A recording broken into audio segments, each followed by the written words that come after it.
Bien, amados hermanos, amadas hermanas, gracia, paz y misericordia sea con todos ustedes. Bendiciones. Mi nombre es Fernando. Es un placer estar nuevamente con ustedes ahí en las redes sociales, en YouTube, en Facebook. Estamos ya saliendo por estas redes sociales y pedimos siempre el apoyo de todos ustedes. Si estos estudios le están siendo de mucha edificación, ayúdenos con un comentario, ayúdenos reaccionando al video y también compartiendo para que muchas personas también puedan conocer de lo que está aportando esto, el ministerio a la vida del pueblo del Señor.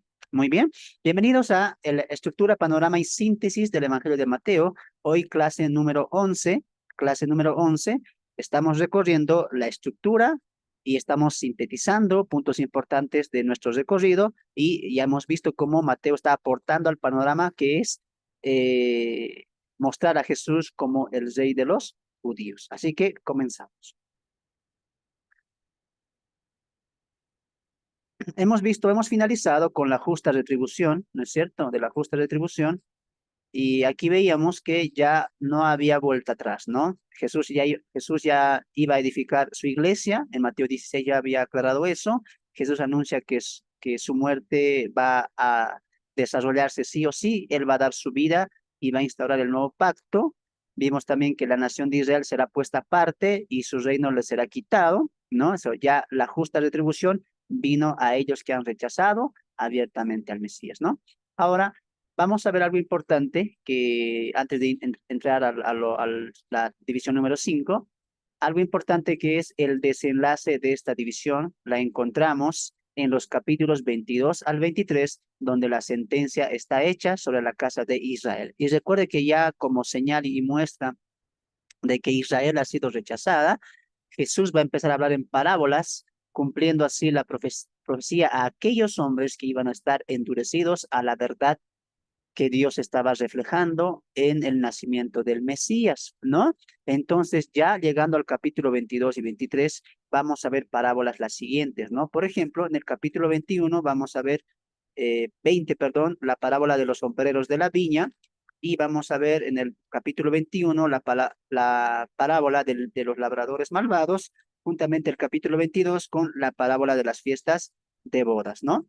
Entonces, con estas tres parábolas va a finalizar la sentencia corroborando Jesús el rechazo a Israel. Las tres parábolas del reino que cita Jesús están en diferentes contextos, siendo las dos últimas las más contundentes para reflejar el rechazo de las autoridades de Israel. Y recuerda ese punto importante, recuerda que Jesús rechaza a Israel por las autoridades, por el Sanedrín y por el Consejo de Sacerdotes y Ancianos que han rechazado a Jesús. Y eso vamos a demostrar hoy también, no se preocupe. ¿Qué más? Las parábolas de los labradores, ahí los labradores malos, muestran el rechazo de las autoridades a Jesús. Y el mismo Jesús les rechaza, él, y les quita el reino. Este rechazo es más al rey de ellos, no tanto a la instauración del mismo reino prometido. Para eso acompáñame a Mateo capítulo 21. Vamos a leer la parábola de los labradores malvados. Mateo capítulo 21, verso 33 para adelante. Verso 33 para adelante, ¿no ven? Ahí van a cortar sus micrófonos, ¿ya? Por favor, silencien sus micrófonos. Eso, gracias, silencio, silencio. Oíd otra parábola. Hubo un hombre, padre de familia, el cual plantó una viña, la cercó de vallado, cayó en ella un lagar, edificó una torre y la arrendó a unos labradores y se fue lejos.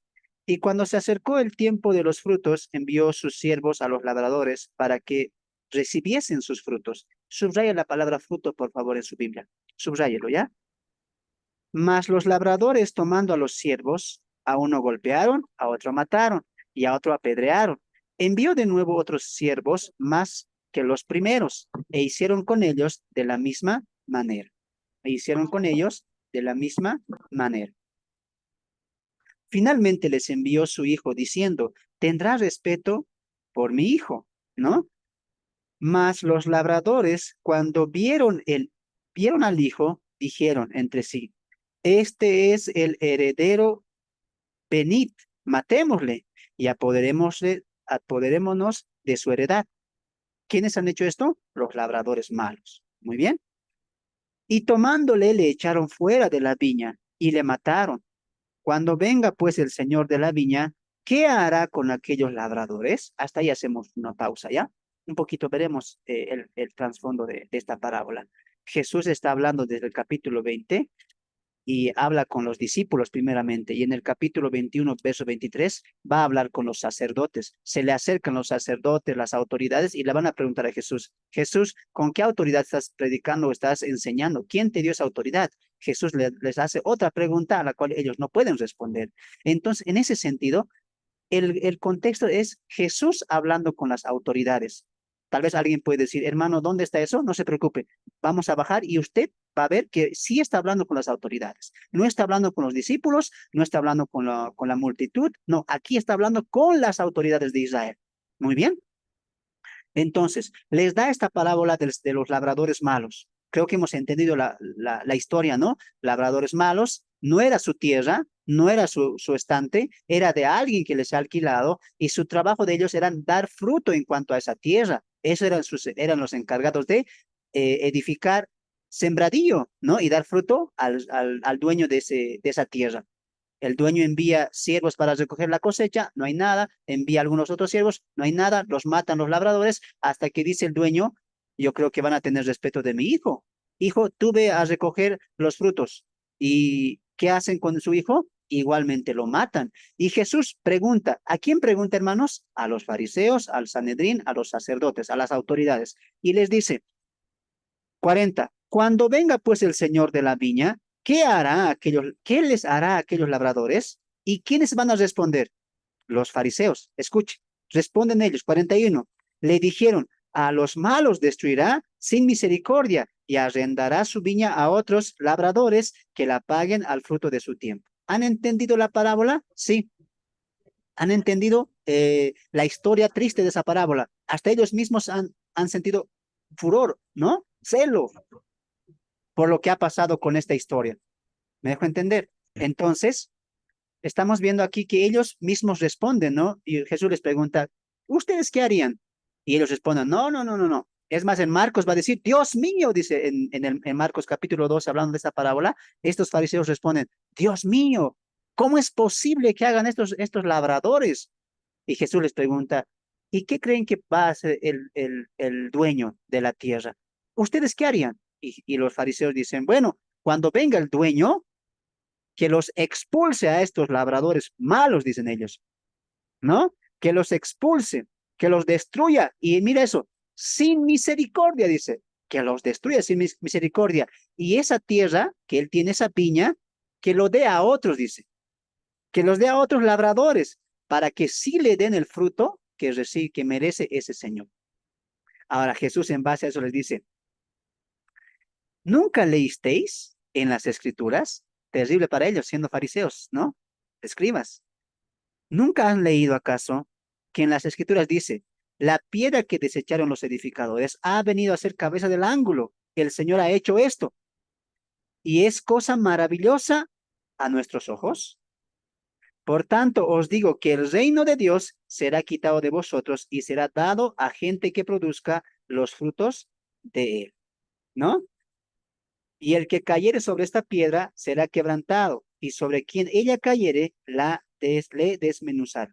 Entonces, en esta parábola, ¿qué está enseñando Jesús? Ahí está. Vamos a ver, el 45. Para que yo te dije, ¿no? ¿Con quién está hablando Jesús? Mira el 45. Y oyendo sus parábolas, ¿quiénes? ¿Los discípulos? ¿Está hablando directamente con los discípulos o la multitud? No, aquí está hablando, esta parábola le está diciendo a los principales sacerdotes y los fariseos. Entonces Jesús está dándole esta parábola a ellos, a ellos, muy bien, y les dice, les voy a contar la parábola de los labradores malos. Entonces, en esta parábola, ¿qué está enseñando Jesús? Así como esos labradores malos han rechazado a los mensajeros, incluso han matado al hijo, ustedes están rechazando a los que Dios envió antes y ahora al hijo están rechazando ustedes. Por eso mira el texto, el capítulo 42. Jesús les dijo, ¿nunca leísteis en las escrituras? La piedra que desecharon los edificadores, la pregunta es, ¿quiénes son los edificadores? ¿Quiénes son los edificadores? La respuesta es, son ellos. Entonces voy a hacer un rato esto y quiero que entienda esta parte. Mire aquí adelante. La elección de Israel era para la administración. Equivocadamente, un grupo llamado reformados piensa que la elección siempre es para salvación. Error. La elección de Israel nunca fue para salvación. La elección de Israel fue para administrar las cosas de Dios. Entonces, mira aquí adelante. Las autoridades de Israel, sacerdotes, fariseos, los rabinos, incluido el Sanedrín como consejo, como concilio, tenían que hacer que el pueblo sea digno de ingresar al reino. ¿Y de qué manera se hacía eso? Creyendo en el Mesías que iba a venir y no aprovechándose del reino. Mira aquí. Ellos estaban encargados de las cosas espirituales, el templo, los sacrificios, los días de fiestas, etcétera. Todo eso tenían que ellos mostrar al público, a los gentiles, a los judíos, para que ellos tengan una vida espiritual conforme a lo que Dios había designado en la Torá. Pero cuando venimos a los evangelios, Jesús se encuentra con qué? Con que los fariseos, los sacerdotes y las autoridades han hecho para ellos mismos ganancias. Lo que se ofrecía en el templo, incluso ahí lo va a decir Flavio Josefo, que ellos tomaban de las vacas y los sacrificios buenos y ofrecían sacrificios pobres. Ellos se ganaban, ellos tomaban cierta parte de la ofrenda. Entonces, cuando Jesús viene, se da de cuenta que todas las autoridades religiosas estaban sacando provecho para sí mismo de las cosas de Dios, el templo, las fiestas, etcétera. Muy bien. Entonces, por eso les dice, estos labradores malos son ustedes. Ni siquiera es su viña, la viña es de Dios. El reino y las cosas espirituales, ustedes la tenían que administrar como labradores buenos y tenían que darle el fruto. ¿Cuál era el fruto? Que la gente, los judíos, tenían que estar expectantes al regreso, perdón, a la venida del Mesías, del Cristo. Pero no, al revés, ustedes han hecho enfriar al pueblo. Lo había dicho más atrás, ¿no? Veo ovejas desviadas, descarriadas. ¿Por qué? Porque los pastores, las autoridades de Israel han desviado al pueblo al corazón de las mismas autoridades. Es decir, las mismas autoridades se estaban beneficiando de las cosas espirituales que Dios había dejado, como el templo y la administración de las cosas, de los rituales y las fiestas. Todo era para beneficio de ellos. ¿Me dejo entender? Entonces, ¿quiénes son los edificadores? Ellos. Ahora, escuche una cosa. ¿Qué quiere decir aquí la palabra edificar? ¿Qué quiere decir la palabra edificar? Ya el reino estaba ya prometido al pueblo de Israel. Lo que tenían que hacer las autoridades en cuanto a esta promesa era edificar al pueblo en cuanto a esta promesa, esperando esa promesa, ¿no es cierto? Aguardando esa promesa, teniendo fe en esa promesa del Cristo, pero no, la gente ha desviado su corazón y los fariseos y los sacerdotes se han vuelto orgullosos, egoístas, vanagloriosos. Por eso rechazan al Mesías. Muy bien. Entonces, ¿qué era Israel? Los administradores. Muy bien. Y específicamente las autoridades de Israel. Ahora, escuche, el texto continúa. Ha venido a ser cabeza del ángulo. Eso significa que es superior a las promesas de Israel. Y esto escuche con mucha atención porque en el capítulo 23 Jesús va a decir, su templo será destruido. ¿Por qué dice eso Jesús? Porque todas las cosas que Israel manejaba espiritualmente, por superior a esas cosas, es Cristo. Guarde eso en su mente. Cristo ha venido a ser la cabeza del ángulo. Muy bien, y dice el texto, el Señor ha hecho esto, y, y es cosa maravillosa a vuestros ojos. ¿Acaso no han leído que ya estaba profetizado que el Mesías iba a cumplir todo? ¿Que el Cristo que iba a venir iba a ser la autoridad máxima entre ustedes? Pero ustedes lo están rechazando, como la historia de los labradores. Ahora, para demostrar que ellos eran los edificadores, el mismo Pedro lo va a decir. Abre tu Biblia en Hechos capítulo 4, verso 11. ¿Qué te estoy enseñando en esta parábola? ¿Quiénes eran los edificadores? Los autoridades, Sanedrín, concilio, fariseos, etcétera. Todos los que tenían dominio sobre los pueblos, sobre el pueblo, eran las autoridades, los edificadores. Muy bien. Hechos capítulo 12, Hechos capítulo 4, perdón. Y vas a ver, te voy a demostrar que igual, Pedro le va a decir, ustedes son los edificadores. Mira, para que sea más clarito, ¿no? Aunque la parábola está claro, pero siempre hay que eh, cimentar más, ¿no ve? Hechos, Hechos, capítulo 4, Hechos, capítulo 4, verso 16. Mira, Hechos, capítulo 4, verso 11, perdón. Jesús, ¿qué había dicho? Es la piedra reprobada, es cabeza del ángulo. ¿A quién se estaba refiriendo? A él, porque Pedro lo va a decir. Mira, 4:11. Este Jesús es la piedra reprobada por vosotros los. Fernando no está mintiendo. Por eso te enseñé al principio que Jesús rechaza a Israel porque las autoridades le han rechazado. Y las autoridades rechazando a Cristo han condenado a todo el pueblo. Muy bien, espero que estén teniendo ese punto que viene incluso desde la Torá, desde el Antiguo Testamento, que Dios ha designado a autoridades que rijan a Israel. Muy bien, entonces al rechazar las autoridades, los edificadores, a la piedra que es Jesús, ellos mismos se han rechazado al reino. Muy bien, ahora mire, continuamos. Este Jesús es la piedra reprobada por vosotros, los edificadores, la cual ha venido a ser cabeza del ángulo. Sencillo entonces. En la parábola del labrador malvado, Jesús le está acusando, ustedes están rechazando al rey, ojo, no al reino, al rey están rechazando.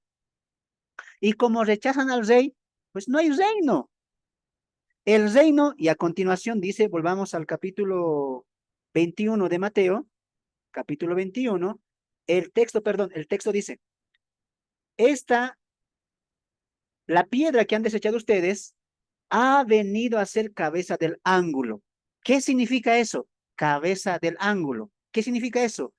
Que Jesús es el Señor y Cristo de la nación de Israel.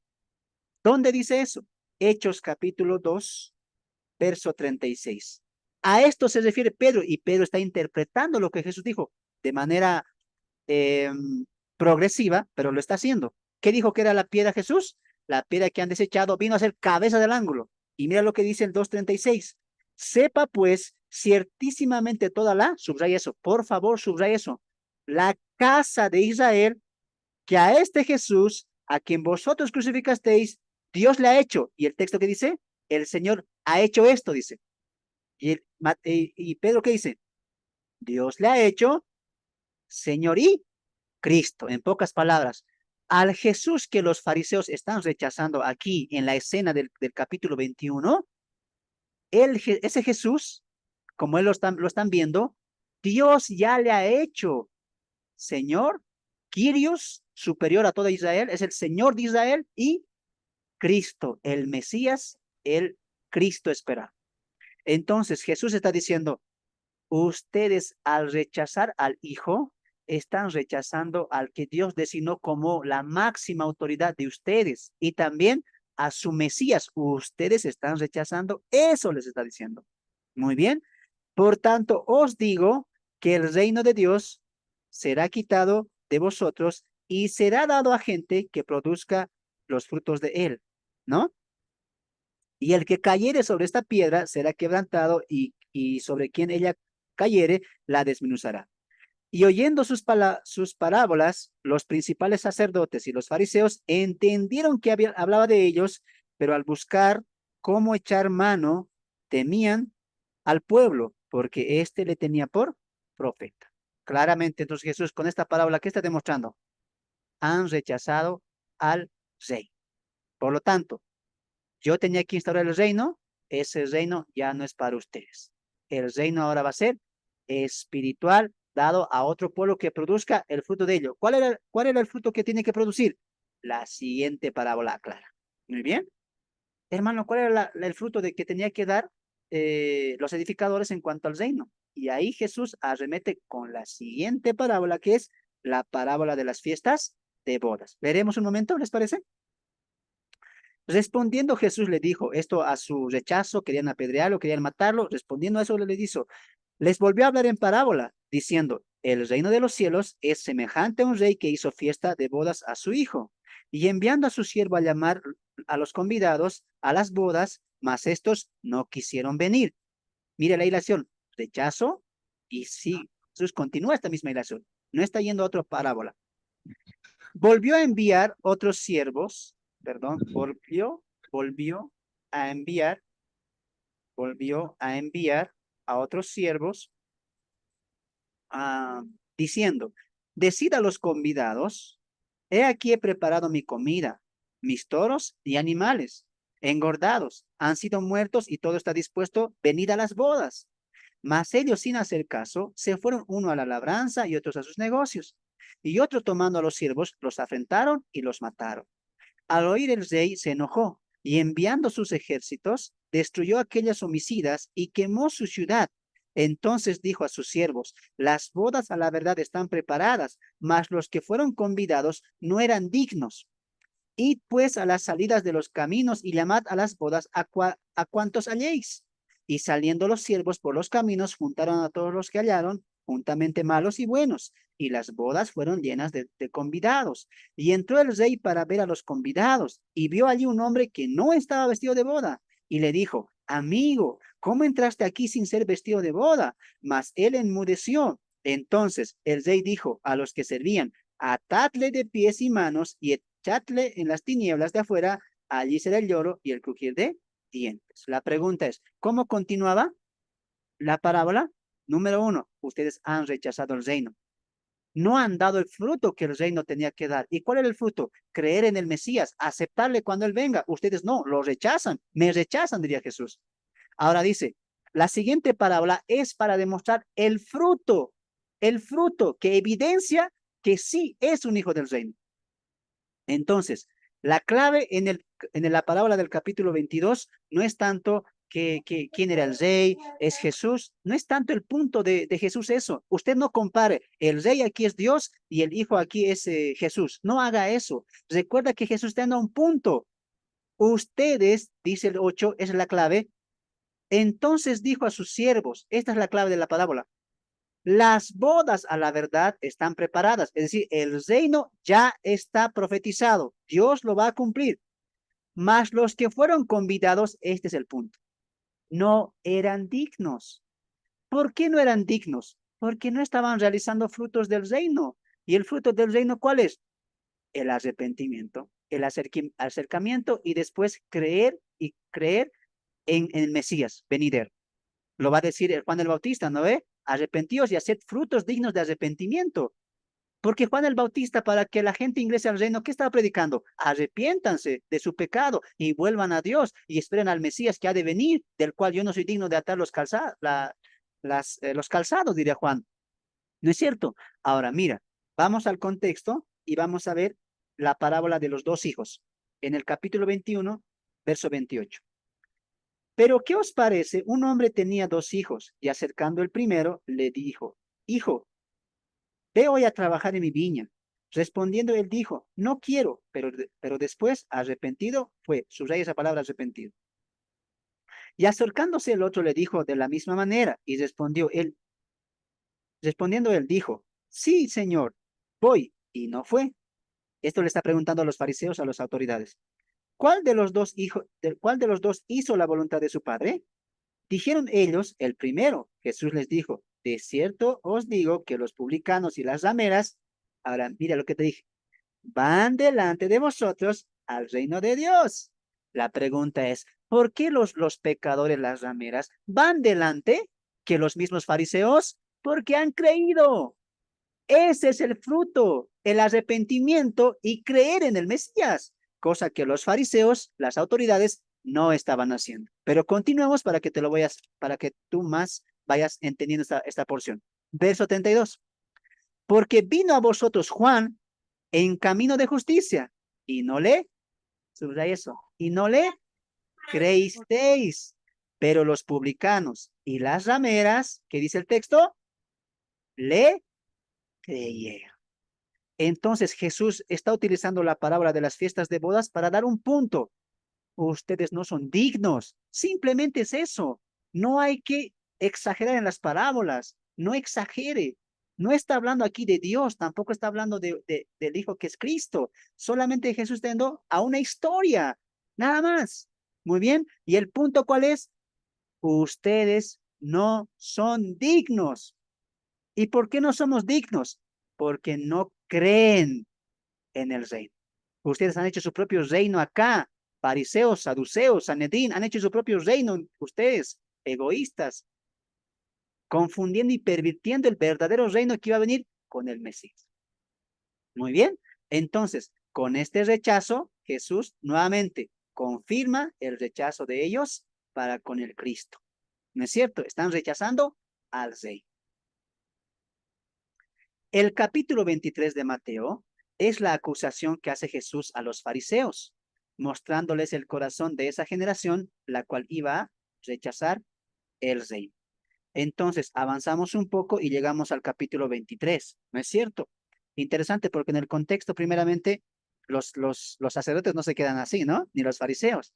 Todavía van a querer arremeter contra Jesús. Primero van los fariseos, luego van los saduceos, perdón, primeramente van los herodianos junto con los alumnos de los fariseos, luego van los saduceos, luego van los fariseos. Quieren de una u otra manera hacer caer a Jesús. Ahí Jesús ya se enoja. Por eso en el capítulo 23, mira cómo comienza. Entonces habló Jesús a la gente y a sus discípulos diciendo, en la cátedra de Moisés se sientan los escribas y los fariseos. Así que todo lo que os digan que guardéis, guardadlo y hacedlo. Ahora aquí lo tiene que entender usted, ¿no? Por eso es importante la elección que estamos siguiendo. ¿Quiénes eran los encargados de enseñar al pueblo? ¿Quiénes eran encargados de que el pueblo produzca frutos del reino? ¿Mm? Los fariseos, los escribas, los maestros de la ley. Por eso aquí Jesús, ¿qué dice? Todo lo que ellos les digan, háganlo, porque ellos saben la ley de Dios, la ley de Moisés, lo saben correctamente. Entonces Jesús está corroborando el ministerio de ellos. Y eso lo vemos en el Antiguo Testamento. Por eso te dije, el rechazo a la casa de Israel de manera nacional es por causa de estos fariseos, de estas autoridades que han rechazado a Cristo. Al rechazar a Cristo las autoridades, Cristo ha rechazado a toda la casa de Israel. Muy bien. Entonces, Jesús dice, créanlos, hagan todo lo que ellos les dice, guárdenlo y hacedlo, dice, ¿no? Mas no hagáis conforme a sus obras, porque dicen y no hacen. Ahí está. Hablaban bien, la Torah enseñaban bien. Va a venir yo me imagino, ¿no? A los fariseos. Hermanos, va a venir el Mesías. Muy pronto saldremos de la opresión de los romanos, aquí de los césares, dejaremos de pagar impuesto. Dios, nuestro Dios, el Dios de nuestros padres, enviará a nuestro Mesías. Hay que guardar sus mandamientos, sus pactos que nos dejó nuestro padre Moisés, dirían. Jesús viene, da las señales y él dice, yo soy. ¿Y qué hacen? Lo rechazan. Hipocresía religiosa. Dicen, pero no hacen. En ese contexto, Jesús, yo no voy a leer todo, espero que ustedes lo hayan leído, va a arremeter contra todo con estas autoridades. Les va a tratar de generación de víboras, les va a tratar de que ellos son hipócritas, les va a tratar de que ellos van a recibir mayor condenación, les va a decir que son ciegos, les va a decir que son insensatos, les va a decir que no van a escapar del fuego del infierno, ¿no? También les va a decir que pervierten la ley y la justicia, ¿no? También les va a decir que son ciegos, que primeramente se limpien a ellos y después limpien al pueblo. Tremendo eso, ¿no? Mira el verso 26. Fariseo ciego, limpia primero lo dentro del vaso y del plato para que también lo de afuera sea limpio. Ay de vosotros, escribas y fariseos, hipócritas, porque sois semejantes al sepulcro blanqueado, porque por fuera, a la verdad, se muestran hermosos, limpios. Eran la más grande autoridad. Y Jesús dice, mas por dentro están llenos de huesos muertos y de toda, wow, inmundicia. Ay de vosotros, escribas y fariseos, hipócritas, porque edificáis los sepulcros de los profetas y adornáis los monumentos de los justos. Entonces, contexto. Jesús aquí ya está remetiendo con todo. Como aprendimos, no hay vuelta atrás. Y los capítulos 21, 22 y 23 confirman, ratifican que el pueblo se ha endurecido.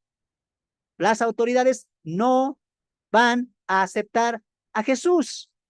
Lo van a crucificar sí o sí. Entonces, el rechazo ya está completamente ratificado. Tanto que Jesús diría en el verso 36 del capítulo 23, de cierto os digo que todos vendrá sobre esta generación perversa. Muy bien, entonces aluciendo a toda la casa de Israel. Y así finalizábamos nuestra división número 4, ¿no? Prodigios y rechazos al rey. Prodigios y rechazos al rey. Nos faltaba esa partecita completar, ¿no? Con eso ya hemos completado. Completamos completamente. Hoy entramos a la quinta división. Predicciones futuras del rey. Capítulo 24 y capítulo 25 de Mateo. Así que bienvenidos. Avanzamos ya nomás. Solo quería completar esa porción más de la clase pasada. Ratificando y confirmando que ya no hay vuelta atrás. El reino se les ha quitado y han sido rechazados por parte del rey. 5. Predicciones futuras del rey. Capítulo 24 y capítulo 25. La casa quedó desierta. El rechazo de Israel trajo el rechazo del rey. Tras las fuertes declaraciones de Jesús ante los fariseos, y ahí podemos añadir también los escribas, declaraciones que se dieron en el templo, y esto es importante que entiendan. ¿Dónde se está dando esta discusión? En el templo. En el templo. Ahí Jesús está enojado, hermano. Está enojado. Jesús está completamente celoso de lo que han hecho estos hombres, de lo que han hecho las autoridades. No hay más. Son malos, perversos, víboras, no van a escapar. No hay más. Entonces Jesús está dando declaraciones muy fuertes a los fariseos, ¿no? ¿Dónde? En el templo. Jesús sale y desde acá empezaría su profecía y su sermón profético. Pero antes de eso, abre tu Biblia en Mateo capítulo 23 y vamos a ver lo que va a pasar los 3 últimos versículos, 37, 38 y 39. Él sale, ¿no? Él sale, ya deja de hablar, ya les dijo todo lo que tenía que decir Jesús, ya les ha condenado por su terco corazón y dice, Jerusalén, Jerusalén. Yo me imagino en muchos, incluso Flavio Josefo dice que muchos historiadores piensan que acá Jesús estaba llorando, ¿no? Porque él clama fuertemente y si seguimos el contexto, parece que sí. Aquí hay emociones encontradas en cuanto a Jesús, hermanos. Está enojado, está triste porque Israel está rechazando el reino. Y mira las palabras, por eso te digo que nuestra interpretación es correcta, porque yo te dije que las autoridades rechazan y de esa manera rechaza todo Israel. Y Jesús aquí no dice fariseos que han rechazado, no, dice Jerusalén, ¿ve? Los toma a todos, a todo el pueblo. Jerusalén, Jerusalén, que matas a los profetas y apedreas a los que te son enviados. ¿Cuántas veces quise juntar a tus hijos como la gallina junta a los polluelos debajo de las alas y no quisiste? Qué triste. Esta es una escena que a mí me quebranta mucho cuando la leo, ¿no? Y siento el corazón de Jesús. Lo han rechazado el pueblo y él en su humanidad siente este rechazo, obviamente un rechazo que duele porque él es judío, él era el prometido al pueblo de Israel, pero bueno, ¿no? Él dice, los he querido juntar muchas veces, pero ¿quién no ha querido? Ustedes no quisisteis. Y aquí va a decir la profecía. He aquí vuestra casa, ¿y esa casa qué significa? Israel. Vuestra casa os es dejada desierta. Lo que vimos en la parábola del hombre con la casa limpia, ¿no? Viene un hombre, la barre, dice, ¿no? La casa de aquel hombre, la deja limpia, adornada, saca a los demonios, el demonio vuelve. ¿Por qué vuelve? Porque ya ese hombre se ha ido. Y Jesús en su primera venida estaba limpiando a Israel con sus palabras, con sus señales, pero con este rechazo Jesús ya dice, ya no hay más, voy a morir y voy a partir de acá y los voy a dejar solos. La casa de Israel va a quedar desierta y como dice la parábola del hombre con el corazón con demonios inmundos, que cuando ese demonio va, busca 7 más y vuelve a la casa, ¿no es cierto? La condición de aquel hombre viene a ser peor que la primera. Y eso va a pasar. Israel, después de la ascensión de Jesús, completamente va a decaer hasta nuestros días de hoy. Por eso siempre digo, hermanos, Israel ya no está vigente en esta dispensación como la vemos allá en Medio Oriente. Ese país de Israel ahora no es la Israel de Dios. La Israel de Dios va a tener su restauración en la etapa de la tribulación. Dios va a volver a tratar con el pueblo. Aquí Jesús ya está dejando claro eso.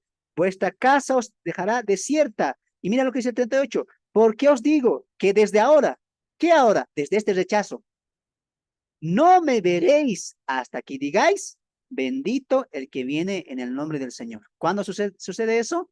En la segunda venida. ¿Por qué? Porque en la etapa de la tribulación y la tribulación y gran tribulación, Dios va a volver a tratar con su pueblo escogido Israel. Hermano Fernando, entonces podemos orar ahora por Israel, etcétera. No, en el sentido de que ese Israel es el pueblo escogido de Dios. No, esta Israel de acá es una Israel nacional, es como cualquier país. Usted ore por Israel, ore por Colombia, ore por Chile, por Bolivia, por Argentina. Dios está trabajando con la iglesia ahora. Ha hecho un paréntesis con la iglesia y ha colocado un pause al trabajo con Israel. Muy bien, usted aprenda eso, entienda. Hay muchos textos que podemos complementar, pero ya hemos hablado de mucho acerca de esto. Es más, en el canal de YouTube tengo un video que dice 5 puntos acerca de Israel. Ahí estoy tocando desde su elección hasta su restauración. Ojo, que no estoy diciendo que Israel no está en el plan de Dios. Claro, Israel está en el plan de Dios. La iglesia no es Israel y la iglesia no eh, toma el lugar de Israel. Muy bien, son dos pueblos distintos. Pero aquí Jesús, ¿qué está diciendo? Como me han rechazado, toda Israel quedará desierta. El Mesías se va y no me van a volver a ver ustedes hasta que vuelva y ahí digan, bendito el que venga. ¿Cuándo pasa eso? En la segunda venida. ¿Cómo pasa eso? Porque Jesús viene y los judíos van a estar perseguidos por el anticristo y ahí va a ser la salvación, ¿no? Y van a citar algunos salmos que dice la profecía de los profetas menores. Pero eso es otra tela que vamos a cortar más adelante. Muy bien. Entonces hasta aquí la casa ha quedado desierta. Eso significa la parábola del hombre con los demonios inmundos que vuelven. No está hablando de demonología, nada que ver. Está hablando de el estado espiritual de Israel. Inciso B, el templo es destruido.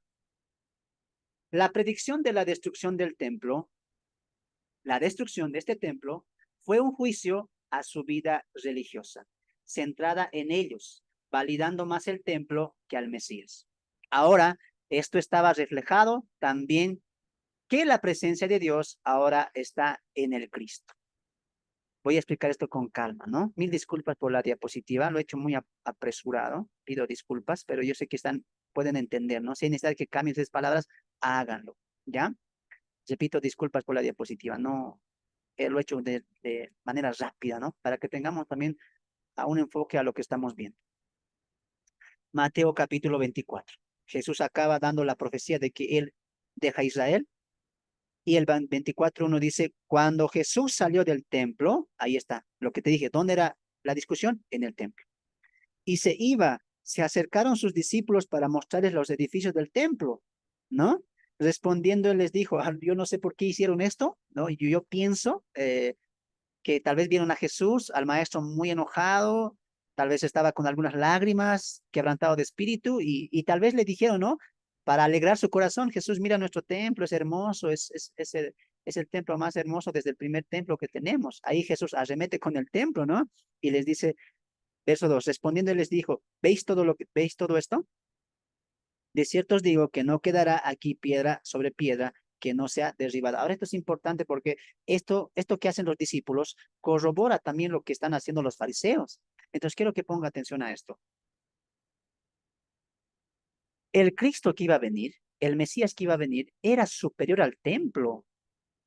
Los fariseos y el grupo de las autoridades de Israel habían colocado tanto la importancia en el templo que eso han enseñado a la gente, a los judíos, a los israelitas, al pueblo. Mirar al templo como lo más precioso que ellos tenían porque la presencia de Dios estaba ahí, podían hacer sacrificios, etcétera. Pero lo que ellos han hecho es desviar la verdadera adoración que Dios quería, que era en el Mesías que iba a venir. La verdadera esperanza que era en el Cristo que iba a venir. El verdadero gozo que era en el Cristo que iba a venir y la verdadera religión que iba a traer el Cristo al complementar la revelación de Dios. Entonces, con la muestra de los discípulos vemos, ¿no? Que todo el pueblo se orgullecía del templo. Veía el templo y decía, qué hermoso es nuestro templo, es nuestra vida religiosa. ¿No es cierto? Ahora, en el templo, ¿quién habitaba? Antes que me responda a eso, vamos a lo que Jesús dice. Jesús va a decir, están mal ustedes, porque yo soy mayor que el templo. He aquí, uno mayor que el templo, va a decir. ¿Dónde dice eso? Mateo capítulo 12. Abre tu Biblia ahí, ¿ya? Mateo capítulo 12. Mateo capítulo 12. El texto dice, ¿no? Verso 5. ¿O no habéis leído en la ley, como en el día de reposo, los sacerdotes en el templo profanan el día de reposo y son sin culpa? Pues os digo que uno mayor que el templo está aquí. Mayor que el templo está aquí. Ahora, hermanos del Zoom, respondan la pregunta que hice. Díganme, ¿por qué Dios ordenó la construcción del tabernáculo y después la construcción del templo? ¿Cuál era la principal función del templo, hermanos del Zoom?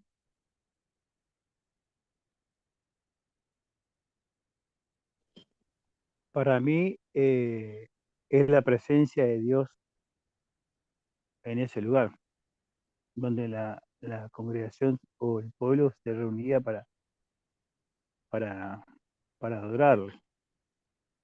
Exacto. La función del tabernáculo y después del templo era que Dios iba a morar entre el pueblo y ahí Dios iba a habitar. En pocas palabras, para que entendamos, ahí iba a ser la casa de Dios, el tabernáculo de Dios. Muy bien. Abre tu Biblia, ahí estás en Mateo 12, ¿no? Ahí creo que también lo dice. A ver, ahí está. Verso 3, 12:3.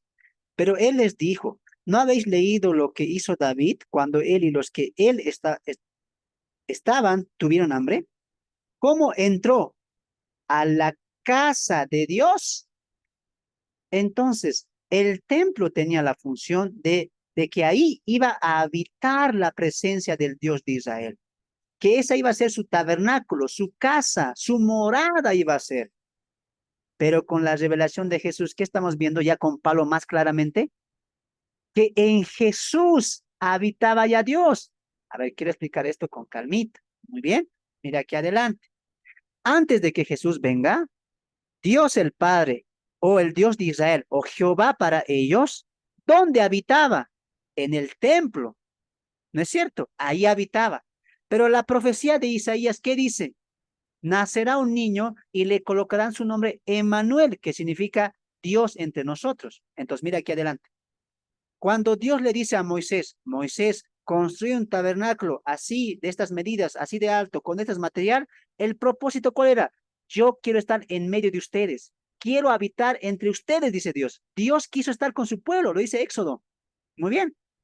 Ahora, cuando Jesús viene, ya vemos al mismo Dios en Cristo. Está en él. Muy bien. Entonces ya el templo pierde su valor. Ya estaba en Cristo el cumplimiento de la presencia de Dios entre ellos. Por eso Juan, ¿qué dice? ¿Mm? Y vimos la gloria, gloria como la del unigénito Padre, en medio de nosotros. Por eso Jesús, ¿qué dice? El que me ha visto a mí, ha visto al Padre, porque Él y yo, uno somos. ¿No es cierto? Entonces, el templo físico ya ha perdido su valor. ¿Por qué? Porque ya Jesús estaba demostrando el carácter del Padre, los atributos del Padre y la presencia del Padre mismo. Muy bien. Por eso quiero que me acompañes a este misterio. Ahora aquí ponemos un pause a la línea del Mateo y nos vamos a la iglesia. Ninguno de los judíos iba a entender esto. Era un misterio. Misterio, ¿cuál misterio? Que Dios, de habitar en el templo hermoso, bello, con sus pórticos, etcétera, iba a habitar en Cristo, en un hombre, en una persona, en un ser humano como el Hijo de Dios, encarnado. Muy bien. Ahora, este mismo Hijo, teniendo la plenitud de la deidad, como dice Pablo en Colosenses, habita en nosotros. Ahora miremos la teología un poco más. Mira aquí adelante.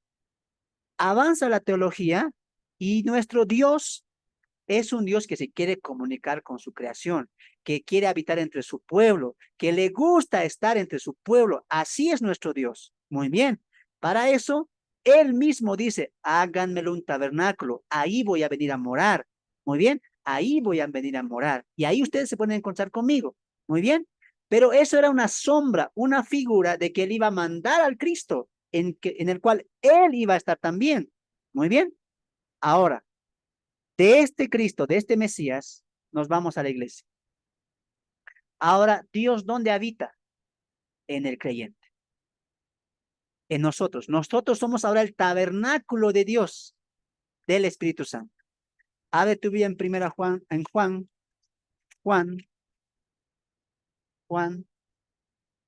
Juan capítulo 14. Jesús ya va a aclarar un poco esto con la llegada del Espíritu Santo. Pero mira cómo está progresando la teología. El templo se ha desechado ya. Desde ya el templo ha perdido su valor, porque su único valor era que Dios estaba ahí. ¿Me dejo entender? Pero como ya Jesús estaba acá, las cosas han cambiado. Juan capítulo 14, verso 6. Juan capítulo 14, verso 6. Juan 14, 6. El texto dice, Jesús dice, yo soy el camino, la verdad y la vida. Nadie viene al Padre si no es por mí. ¿Cómo la gente se acercaba al Padre, a Jehová? Y tenían que ir sí o sí al templo. Ahora no. Jesús es el acceso a eso. Superior al templo. Juan capítulo 17, verso 20. Mira, en la oración sacerdotal, escucha lo que dice. Juan 17, 20. Mas no ruego solamente por estos, sino también por los que han de creer en mí, por la palabra de ellos, orando por los discípulos Jesús. Pero escucha el 21. Para que todos sean uno, como tú, oh Padre, en mí y yo en ti. Hay una unidad, ¿te das cuenta? El Padre estaba representado por Jesús. Por eso Pablo en Colosenses, ¿qué dice? Él es la imagen del Dios invisible. Dios mismo estaba habitando entre su creación. Ahora, el texto dice, como tú estás en mí y yo en ti, que también ellos sean uno en nosotros, para que el mundo crea que tú me enviaste. Escuche. Y la gloria que me diste, yo les he dado, para que sean uno, así como nosotros somos uno. Yo en ellos y tú en mí. ¿Dónde está el Padre? En el Hijo. Obviamente no está como persona, obviamente no, sino la esencia, la divinidad. Están compartiendo esa esencia divina. Dios está mostrándose al hombre a través de Cristo. Él está dejando de reflejar la divinidad completa en su humanidad. Ahora el texto dice, yo en ellos y tú en mí, para que sean perfectos en unidad, para que el mundo conozca que tú me enviaste y que los has amado a ellos como también a mí me has amado. Yo en ellos, dice. Esto era el misterio que Pablo va a desarrollar en Colosenses capítulo 1, verso 27. Colosenses capítulo 1, verso 27. Si a alguien tú le decías en esa época, Jesús va a habitar en un hombre, ¿quién te van a tachar de loco? Estás mal, te iban a decir. Pero ese era un misterio que Pablo va a reflejar, que Dios va a habitar en nosotros, en los creyentes, en la iglesia. Y mira lo que Pablo dice, Colosenses capítulo 1, verso 27. Vamos a leer desde el 26, ¿ya? O leemos desde el 24. 24.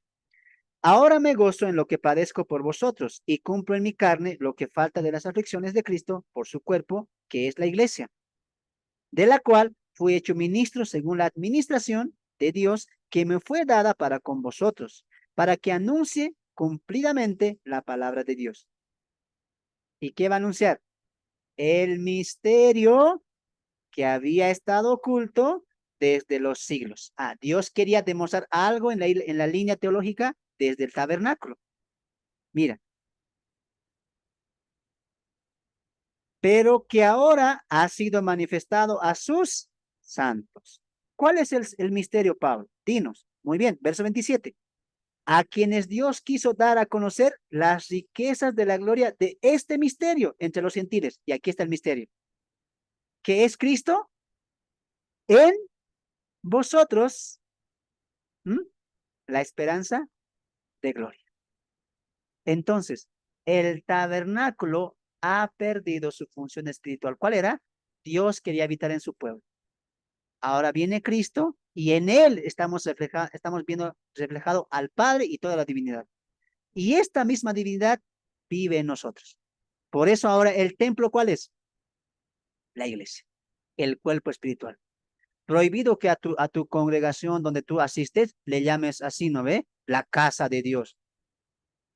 He escuchado a muchos pastores, hermanos, no ensucien, hermanos, no correteen, hermanos, prohibido celular. ¿Por qué, pastor? Porque hay que respetar la casa de Dios. Usted salga de eso, aprenda. Ya no hay casa de Dios. ¿La casa de Dios dónde era? En Jerusalén. Ahí habitaba Dios. Ahora, quién es la morada de Dios? La iglesia, el cuerpo espiritual de Cristo. Cristo habita en nosotros. El texto dice, este era un misterio. ¿Quién iba a pensar que Dios iba a habitar en la creación? Era imposible. Ahora, este es el misterio que se ha revelado con Cristo. Hermanos, si Cristo está en nosotros y la Biblia dice que Dios habita en nosotros, no hay duda de que Cristo es Dios. Él habita en nosotros. Entonces, más allá de decir, no hagan ruido en el templo, no hagan ruido en la iglesia, compórtense bien en la iglesia, lo que deberíamos nosotros mejorar en conducta, en carácter, es nosotros mismos, porque nosotros somos el templo de Dios. Pablo dice eso en Corintios, ¿no? Y él ya nos ha comprado y que somos templo del Espíritu Santo. Y si alguien destruye el templo del Espíritu Santo, dice Pablo, Dios también lo destruirá, él dice. Entonces, ¿dónde está apuntando la teología que va a ser el templo? En nosotros. ¿Y qué significaba el templo? ¿Qué función tenía? Dios iba a habitar ahí. Por lo tanto, en la teología vemos que ya Dios habita en el creyente, en la iglesia, como cuerpo espiritual. Entonces, en la venida de Jesús, aunque ellos no lo entendían, ya Jesús estaba dando cumplimiento a la función espiritual del templo, Dios habitando en medio de su pueblo. Cerramos paréntesis y volvemos a la línea de Mateo. Solamente quería un poco aclararte eso, ¿no? Así que prohibido usted llamar a su iglesia casa de Dios, como aquí en Bolivia, ¿no? Casa de Dios. No, la casa de Dios no está aquí en Riosinho. La casa de Dios en Jerusalén y se va a dar en la reconstrucción del tercer templo. Lo que nosotros hacemos son tenemos ambientes, tenemos casas donde nos congregamos, simplemente es eso. Dios no habita ahí, Dios habita en la iglesia. Muy bien, en la iglesia. Ahora sí, continúa. Vamos a nuestra diapositiva y volvemos al texto. Bien, con la destrucción del templo, está demostrando Jesús que ya el templo ha perdido su valor, ¿no? Y como lo hemos visto, ya la teología ha ido progresando. Esta noticia afecta a los sentidos de los discípulos, los cuales preguntan a Jesús por estas palabras, para lo cual Jesús, sentándose sobre eso en el monte de los olivos, va a responder sus preguntas. ¿Quién no? Imagínense, un templo que se tardó en construirse más de 50, 60 años, tan hermoso, que Jesús diga, no va a quedar piedra sobre piedra, a quien sea, dañaría los sentidos, las emociones. A eso los discípulos van a preguntar. Mateo capítulo 24, y ahí nos ingresamos directamente con el sermón profético. Mateo capítulo 24. Verso 3. Y estando él sentado en el monte de los olivos, los discípulos se le acercaron aparte, diciendo, dinos, ¿cuándo serán estas cosas? ¿Y qué señal habrá de tu venida y del fin del siglo? Ahora voy a dictar lo que significa estas tres preguntas, ¿ya? Así que anoten. Voy a esperar un momento, tengan su lapicito listo, ¿ya? La primera pregunta es, ¿cuándo serán estas cosas? Anoté, esta pregunta se refiere a lo dicho por Jesús en cuanto al templo? Esta pregunta va dirigida a lo que Jesús dijo o predijo en cuanto al templo. A lo que dijo en cuanto al templo. ¿Qué había dicho Jesús en cuanto al templo? Va a ser destruido, no va a quedar piedra sobre piedra. A esto los discípulos preguntan, ¿cuándo serán estas cosas? ¿Eso a qué se refiere? A la predicción de la destrucción del templo. Otro, dice, ¿y qué señal habrá de tu venida? ¿Por qué, hermano Fernando, los discípulos preguntan eso? Porque, ¿qué había dicho en el verso 38? Desde ahora no me veréis hasta que digáis. Él ya había dicho que se iba a ir. La casa va a quedar desierta. Así que los discípulos están preguntando correctamente, ¿qué señal habrá de que cuando tú vuelvas? Tú ya dijiste, no me veréis hasta que vas a quedó desierta la casa de Israel. Y naturalmente ellos preguntan, ¿qué señales, o sea, eso, qué señales habrá de tu venida? Esta pregunta, esta pregunta, esta pregunta es para conocer las señales antes de su venida. Esta pregunta es para conocer ellos las señales antes de su venida. Muy bien. Y la última pregunta es, ¿y también del fin del siglo? ¿El fin del siglo? Ahora note ahí. El fin del siglo, el fin del siglo se refiere al fin del reinado de los gentiles. El fin del siglo que habla aquí la pregunta es el fin del reinado de los gentiles. Cuando el Mesías instaure el reino y Israel se vuelva cabeza de nación. No es fin del mundo. El fin del siglo es el final del gobierno de los gentiles y la instauración del milenio, como lo conocemos ahora, o del reino, como tú quieras decir. ¿Cómo sabemos que el fin del siglo no es el fin del mundo? Porque la parábola de la cizaña, ¿qué decía? El fin del siglo, ¿qué es? La siega. ¿Y eso cuándo ocurre? En la instalación del reino. ¿No es cierto? No hay fin del mundo. Muy bien, acá en esta porción de la escritura. Entonces hacen estas preguntas ellos. A eso Jesús va a responder. Pero ¿dónde se sienta Jesús? Importante eso, ¿no ve? Porque una de nuestras palabras claves, ¿cuál era? Monte. Por lo tanto, Jesús de aquí para adelante va a hablar del reino. Muy bien, del reino venidero. Muy bien. No va a hablar a la iglesia. Aquí no están preguntando, ¿y qué será de la iglesia? No. Todo este contexto es judío. Para ellos. Están preguntando en cuanto a su reino. Están preguntando en cuanto a las señales de su reino. Y están preguntando en cuanto a la destrucción de su templo. ¿Vemos aquí a la iglesia? No, además ya dijimos que ningún evangelio habla de la iglesia, excepto Mateo 16, que habla en futuro, edificaré mi iglesia. Estamos en un contexto netamente judío. Por lo tanto, todo lo que Jesús va a hablar aquí, ¿para quién es? ¿Para la iglesia? No, es para Israel, es para ellos. Muy bien, espero que haya entendido eso. Toda la respuesta de Jesús gira en cuanto a la pregunta que hicieron, ¿no? Que es señal habla de tu venida y del fin del siglo. ¿Por qué digo esto? Porque Jesús la primera pregunta no va a responder. La primera pregunta, ¿cuál era? ¿Cuándo sucederá esto de la destrucción? Jesús no responde eso. Jesús responde las otras preguntas. Muy bien. Por lo tanto, todo esto es un sermón profético que apunta a la gran tribulación, conocida como la semana 70 de la profecía de Daniel. Jesús va a hablar de aquí para adelante de la gran tribulación, de ese periodo, de los 7 años va a hablar, porque ¿qué han preguntado? ¿Qué señales habrá? ¿No es cierto? ¿Y qué más han preguntado? ¿Y cómo identificaremos el fin del siglo? Cuando tú vengas con tu reino. Entonces Jesús, ¿qué va a hablar? De la etapa de los 7 años de la tribulación y la gran tribulación. De ese periodo va a hablar. Aquí no está hablando, no va a empezar a hablar, pero esto va a pasar aquí en el mundo, o esto va a pasar aquí a los gentiles, o en la iglesia. No, no, no. Va a hablar cómo va a estar el mundo antes de su regreso. Inciso C. señales e ilustraciones del fin. Señales e ilustraciones del fin. Una vez más, fin, ¿qué significa? Fin del gobierno gentil e instauración del reino del Mesías.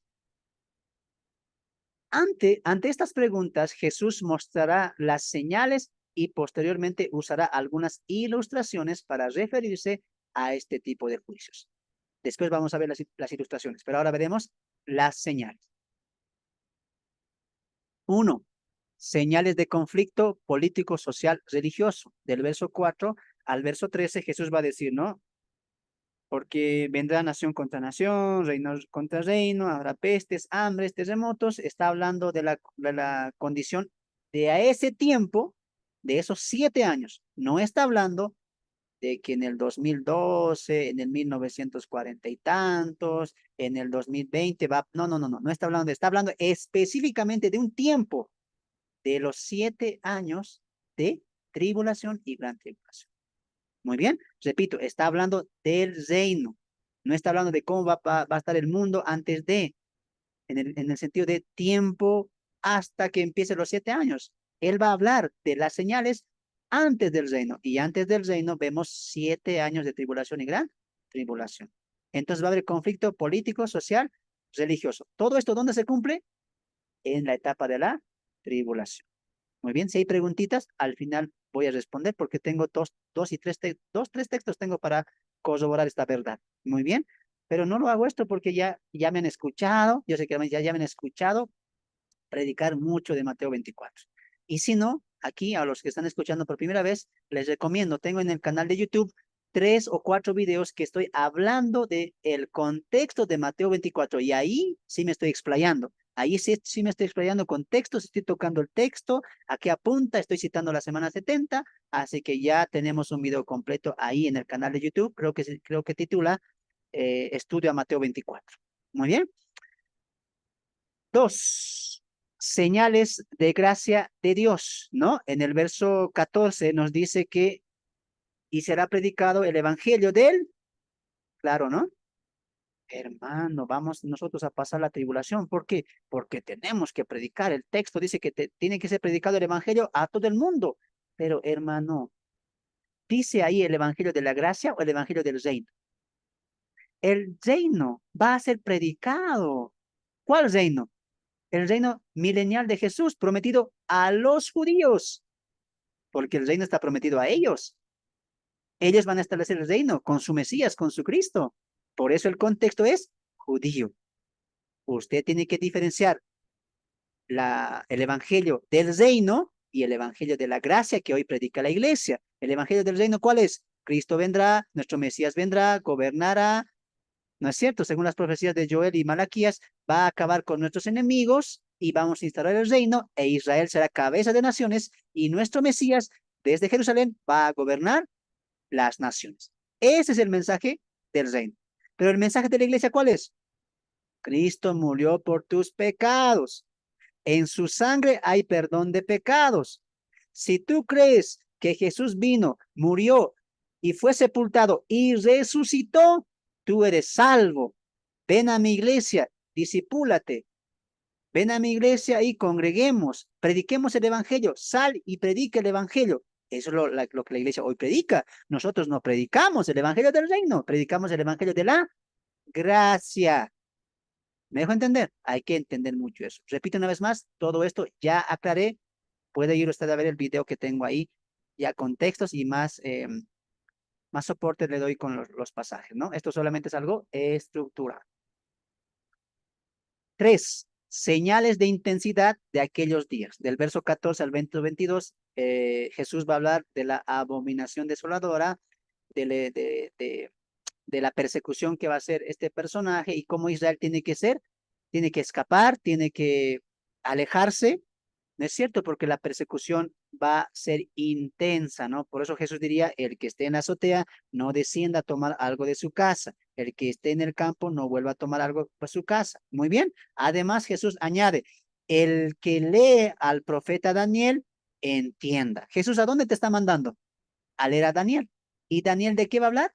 De la semana 70. Por eso todo Mateo 24 apunta a la última semana del profeta, de la profecía de las 70 semanas. No está hablando fuera de ese contexto.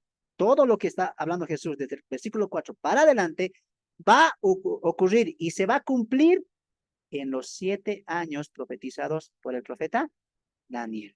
Por eso dice, en días, aquellos días, dice, ¿no?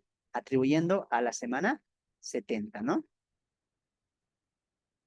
4, señales de los grandes, señales de las, a ver, señales de los grandes hermanos, dice, no, no creo que está mal esto. Ah, señales de las grandes, señales de las grandes mentiras. Señales de las grandes mentiras, o podemos colocar milagros, coloquemos milagros. Señales de los grandes milagros. Señales de los grandes milagros. Versos 23 y 24.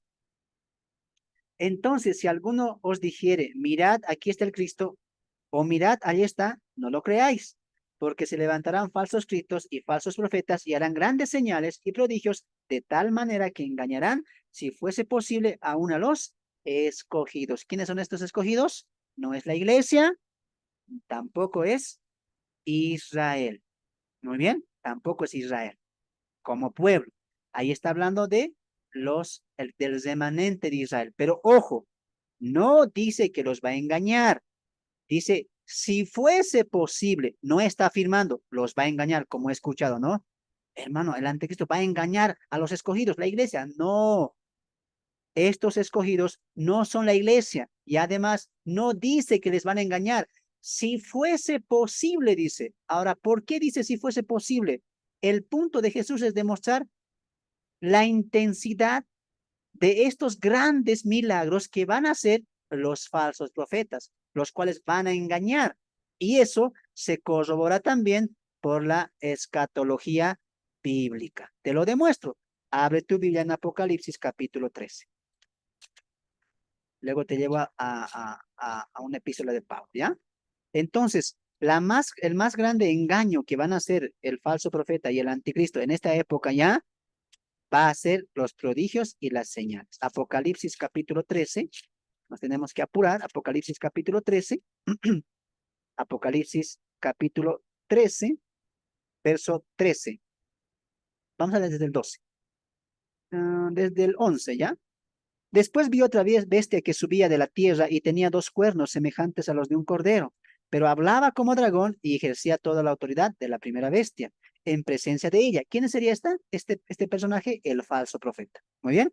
Y hace que la tierra y los moradores de ella adoren a la primera bestia, cuya herida mortal fue sanada. Prodigios, milagros. Y mira, también hace grandes señales de tal manera que aún hace descender fuego del cielo delante de los hombres. Entonces, cuando Jesús dice, harán grandes prodigios y señales, si fuese posible, va a engañar a los escogidos. ¿A qué está apuntando Jesús? Que sus señales, sus prodigios van a ser tan, como dice aquí, de gran manera, grandes señales, que fuere posible, hasta pueden engañar a los escogidos, pero no los van a engañar. Eso lo dice Apocalipsis, no los va a engañar. Entonces Jesús está apuntando a los grandes milagros que van a hacer estos falsos como señal de que ellos van a ejercer dominio en el mundo entero. Muy bien, vemos cómo Jesús sí está hablando de la etapa de la tribulación y gran tribulación. Otro texto, segunda Tesalonicenses, capítulo 2, segunda Tesalonicenses, capítulo 2. Muy bien, los que están acá nuevos, o los que no me han escuchado ya disertar Mateo 24, tienen preguntitas, lo van a anotar ahí, ¿ya? Al final lo voy a responder. Y los que están aquí por Facebook, por YouTube, vean los videos que ya hice, ya expliqué con más calma y detalladamente este tema. Segunda Tesalonicenses, capítulo 2, verso 9. Y Nico, cuyo advenimiento es por obra de Satanás, ahí está, con gran poder y señales y prodigios mentirosos. Entonces, Mateo 24, verso 23 al 28, nos va a hablar de las grandes señales que van a hacer estos dos personajes en esa época, en ese tiempo de la gran tribulación. Muy bien. ¿Qué han preguntado los discípulos? Señales. Y Jesús les está diciendo, muy bien. ¿Quieren señales antes de mi venida? Muy bien. Señal número 5. Señales en el firmamento. Verso 29 al verso 30. Nos dice que inmediatamente después de aquellos días, el sol se oscurecerá, la luna no dará su esplendor, las estrellas caerán y las potencias del cielo serán conmovidas. Muy bien. Y al final vemos el reconocimiento de las señales. Hasta aquí, por favor, pongan mucha atención. Los discípulos han preguntado, Jesús, ¿qué señal habrá de tu venida? Y Jesús responde, habrá señal de un conflicto político, social, religioso, nación contra nación, reino contra reino, etcétera, pero también va a haber una señal, que el evangelio del reino se va a estar predicando por todo el mundo. Pero también va a haber otra señal, se va a intensificar la persecución de la abominación desoladora. Y ustedes, judíos, escapen, huyan. Ojalá que no les agarre esto en el día de Shabbat, en el día de reposo, incluso añade Jesús. Obviamente está hablando de los judíos. Más señales, muy bien. Habrá señales de falsos profetas que van a hacer grandes milagros, prodigios y señales. Tanto así va a ser estas señales que si fuese posible van a engañar a los escogidos. Repito una vez más, los escogidos no son la iglesia, tampoco es Israel como pueblo restaurado. Refiere al remanente de Israel. Repito, si hay preguntas, al final. Luego, otra señal, el firmamento. El cielo, el sol se oscurecerá, la luna no dará su esplendor, las estrellas caerán y las potencias serán conmovidas. Bueno, discípulos, ¿querían señales? Bueno, aquí están las señales. Ahora, verso 32 al 33. Vamos a hacer el reconocimiento de las señales. Muy bien. De la higuera, aprended la parábola. Cuando ya su rama esté tierna y brotan las hojas, sabéis que el verano está cerca. Así también vosotros, cuando veáis todas estas cosas, conoced que está cerca las puertas. Muy bien, permítanme un momento. ¿Alguien puede buscármelo esto en la versión NTV o LTA o TLA? Por favor, voy a esperar. Hermanitos, no se vayan porque voy a abrir la Biblia digital. Muy bien, quiero demostrar este texto que es contundente. Si hasta aquí tú has pensado que Israel es la higuera, no te muevas de ahí. Muy bien. Si alguien ha encontrado en otra versión, por favor, lea. Lea capítulo 24, verso 32 al verso 33. Mientras yo aquí abro la Biblia, ¿ya? Adelante. Si alguien tiene esa versión o otra versión. Adelante, dejar adelante. el hombre y entrar con otro para tomar la tierra que Dios les había. Amén. Adelante. Dice, ahora aprendan una lección de la higuera cuando las ramas echan brotes y comienzan a salir las hojas. Ustedes saben que el verano se acerca. De la misma manera, cuando vean que suceden todas estas cosas, sabrán que su regreso está muy cerca a las puertas. Muy bien. ¿Otra versión que tengan? ¿Otra versión? Ahora sí.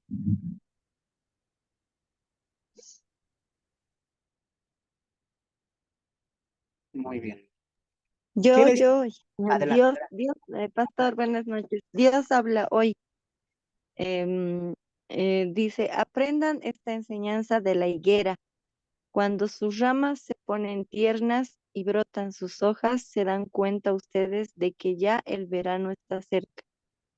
De la Muy, misma manera, cuando vean todo esto, sepan que el Hijo del Hombre ya está a la puerta. muy bien. Solamente en esta y las siguientes parábolas un poco voy a explayarme. Muy bien, así que ponga atención. Aquí está el texto. De la higuera aprended la parábola y cuando ya su rama esté tierna y brotan las hojas, sabéis que el verano está cerca. Muy bien. ¿Cómo se ha interpretado este texto? La higuera es Israel y ha reverdecido, ¿no? Ha reverdecido Israel en el 1948. Y el reverdecimiento de Israel en el 1948 es una señal de que estamos en tiempos cercanos a la venida de Jesús. Muy bien. ¿Quién dijeron estos? Por ejemplo, nuestro hermano teólogo Armando Alducin. ¿Quién es más? Creo que también es doctor, ¿cómo se llama? David Diamond, ¿no? Y otros hermanos que han equivocadamente interpretado este texto como Israel. No, no está hablando de Israel acá. No hay 1948 acá. No está hablando de Israel. Para empezar, está hablando de una parábola. La parábola es de la higuera. Cuando ya su rama está tierna y brotan las hojas, sabéis conocimiento. Sabéis que el verano está cerca. Hasta aquí, escuche lo que voy a decir. Y mira cómo con el contexto es sencillo de entender. ¿Qué han preguntado los discípulos? Jesús, ¿qué señales va a haber? Y cuando tú pides señales es porque esas señales te van a demostrar o te van a anticipar que ya está cerca de lo que tú estás esperando. Los judíos han dicho, ¿qué señal habrá de tu venida? Porque vamos a ver estas señales y ya vamos a saber que tu venida está cerca. Entonces Jesús dice, muy bien, ya les he dado señales del firmamento, de la angustia, ¿no es cierto? Les he dado señales del cielo, de la tierra, ¿no? De la persecución, del conflicto mundial. Esas son las señales. Ahora dice, pero esta parábola aprendan. Cuando esta hoja, que es la higuera, perdón, va a dar sus frutos, ¿no es cierto? Las hojas ya están brotando y viene una semillita conocida como breva, ¿no ve? Cuando ves esas hojitas y la breva, ¿qué significa? Ya va a dar fruto la higuera. Jesús, ¿para qué está utilizando esta parábola? Simplemente para esto. Sabéis, ya tienen conocimiento. Entonces, mira lo que les va a decir. Solamente por este punto está utilizando Jesús esta parábola. Sabéis que el verano está cerca. ¿Por qué saben que el verano está cerca? Porque han visto las hojas, brotar las hojas, porque han visto que la rama está tierna. Cosas que se ven. Muy bien. Ahora mire aquí. Así también, yo no entiendo por qué hablan de Israel. Así también vosotros cuando veáis, ¿qué cosa? Estas cosas. ¿Qué cosas? ¿1948? No. ¿Qué había dicho en el contexto? Señales en el cielo y en la tierra, las potencias serán conmovidas, ¿no es cierto? Ah, los milagros que eran los falsos profetas, la persecución, los rumores y guerras en diferentes países, todo esto son señales que ustedes van a ver. Y cuando vean estas cosas, no dice aquí 1948, no vemos restauración de Israel. Qué triste esa mala interpretación. Eso se llama eisegesis. Estas cosas son todo lo que ha dicho Jesús de las señales, lo que yo te nombré, creo que eran 6, ¿no ve? Te nombré. Todas esas cosas son señales. Señales. Muy bien. Entonces volvemos acá. Mire la pantalla. Cuando veáis estas cosas, conoced. Ahí está. Y mire la pantalla. Este conoced, ¿acaso no es lo mismo que sabéis? Es lo mismo, pues, hermanos. Entonces, ¿por qué Jesús utiliza la parábola de la higuera? Para que sepan, para que entiendan que como así les está enseñando de las señales, ustedes ya conocen. ¿Qué cosa? Que está cerca a las puertas. ¿Quién? La venida. ¿Simple o no simple? Sencillo. ¿No es cierto? Esto es ver el texto en su contexto. Muy bien. Y Jesús dice, en verdad os digo que no pasará esta generación hasta que todo esto acontezca. El cielo y la tierra pasarán, pero mis palabras no pasarán. Muy bien.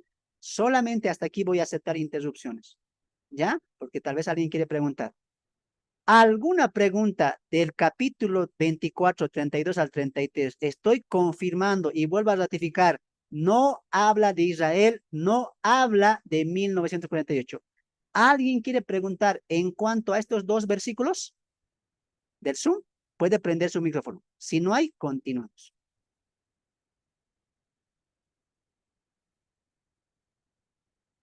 Muy bien.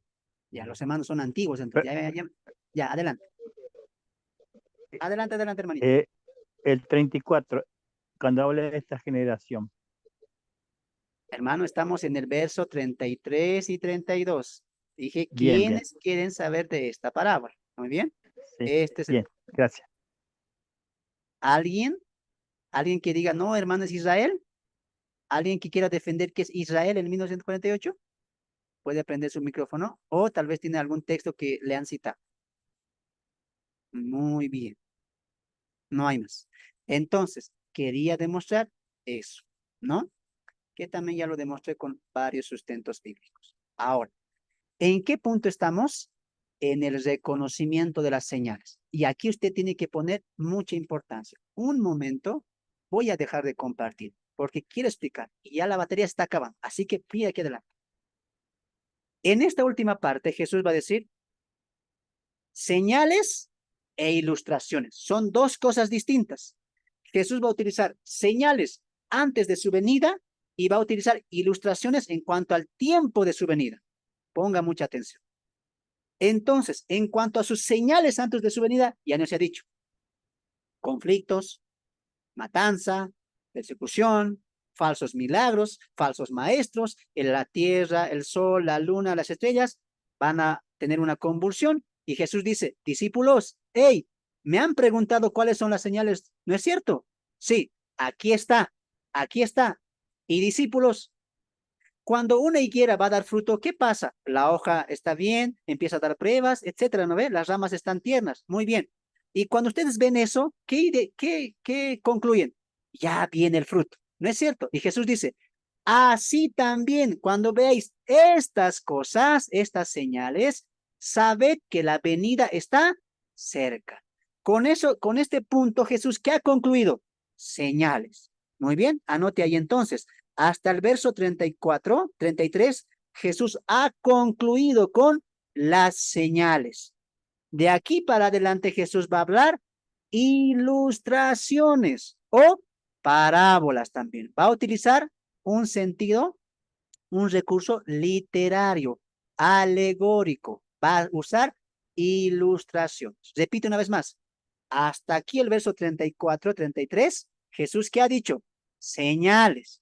Cuando miren estas cosas, sabed que el verano o que está cerca a las puertas. Y de aquí para adelante, Jesús, ¿qué va a decir? Ilustraciones en cuanto al día, al momento exacto. Muy bien. Hermanos del Zoom, ¿se me ha entendido eso, por favor? ¿Sí? ¿Se entendió eso? La división que hice, señales, ilustraciones. Muy bien. Bien, hermano. No me dijeron, no me dicen nada, entonces yo creo que deben entender. Bien. A ver, ¿se entendió, hermanos? ¿O no se entendió? Amén, pastor. Muy bien. Para avanzar, hermanos, hay que correr, Sí, sí. porque ya ahora continuamos.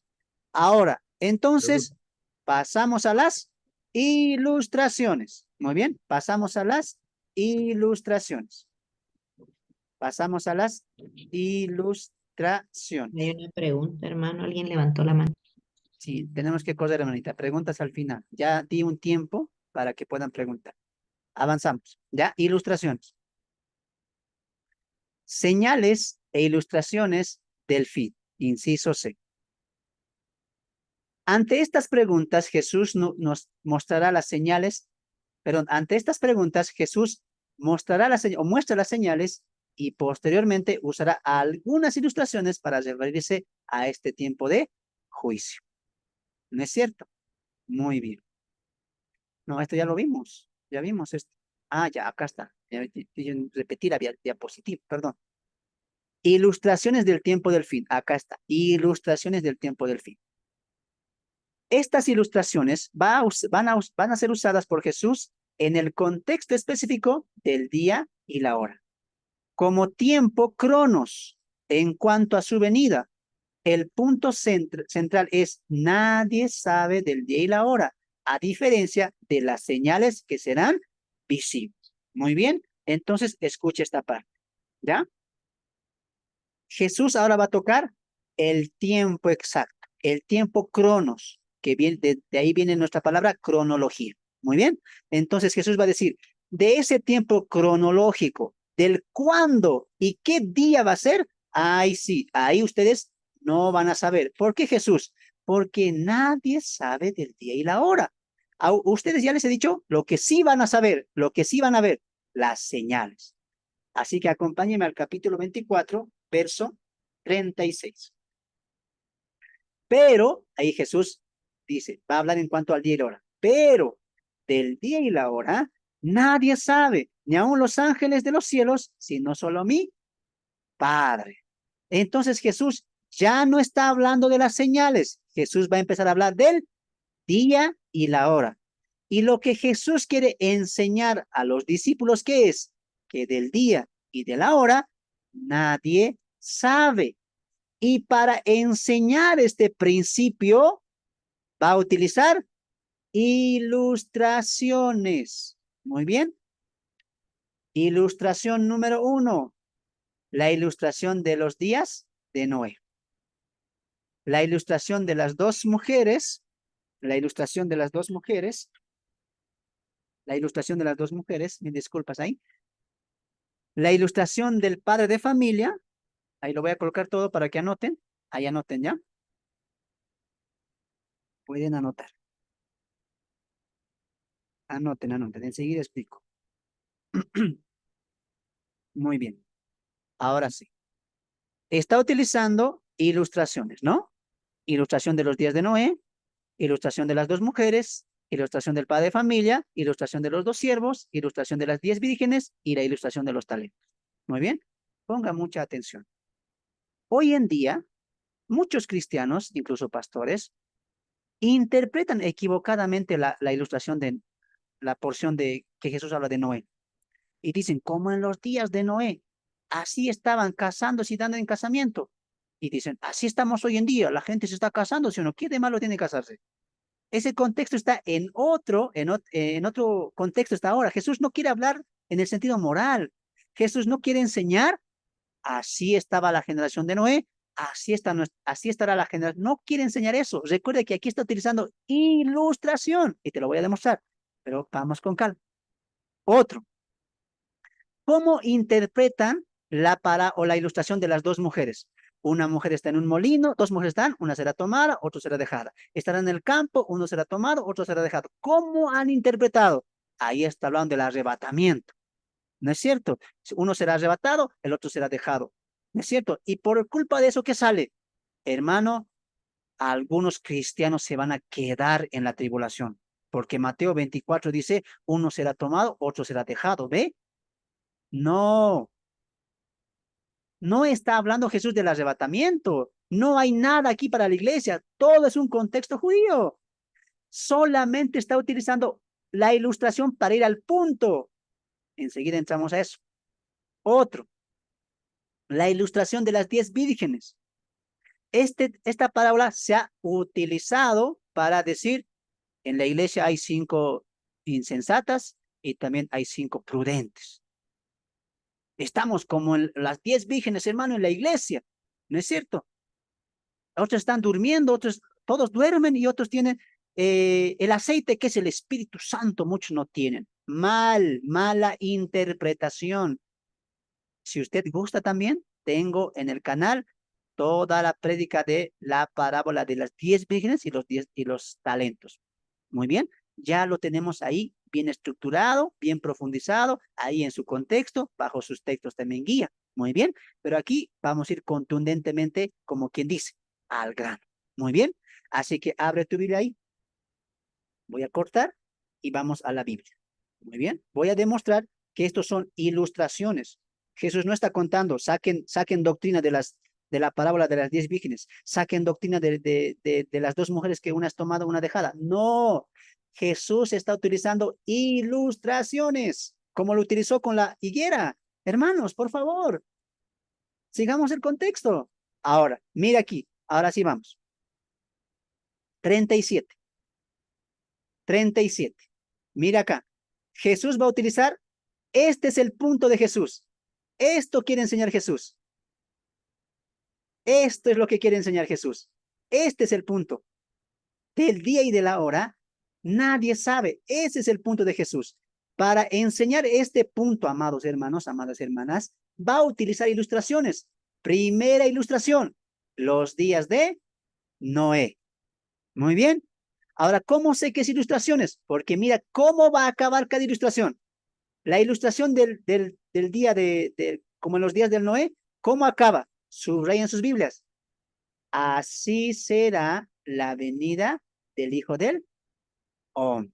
¿Con qué color lo hacemos? Con rosa, ¿ya? Mire, más como en los días de Noé, que estaban casándose, etcétera, así será el día de la venida del Hijo del Hombre. Y aquí está, mira, hasta el día en que no entró en el arca y no entendieron hasta que viene el diluvio y se lo llevó a todos, así será la venida del Hijo del Hombre. ¿Cómo será la venida del Hijo del Hombre, Señor Jesús? Y él dice, nadie sabe.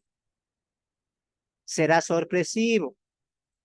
Nadie lo sabe. Eso quiere enseñar Jesús.